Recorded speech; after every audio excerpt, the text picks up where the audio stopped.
guys! Gumawa nga pala ako ng pulboron for today. Akong nilagay ay ang flour. At cups ito guys, halo-haluan mo lang siya ng mahinang apoy hanggang sa mag-brown. Sunod mong ilagay ay ang milk, sugar, at butter. And guys, mekos-mekos mo lang siya hanggang sa madurog ang lahat at mag-combine together ang mga ingredients. At durug-durugin mo siya guys sa mahina pa rin na apoy, baka ay masunog. After a few minutes na halo-halo, ayan na guys ang aking nagawa. Ito yung nagawa kong pulboron guys. Look at that. Pwede na ito ibenta ng 10 pesos. Char. Ang lalaki ng gawa ko, ayan. Kasi wala akong molder, so hinulma ko lang siya sa cup. Ang lalaki po ng ating gawa.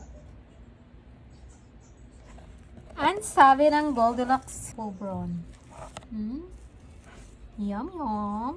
Yummy, yummy, yummy.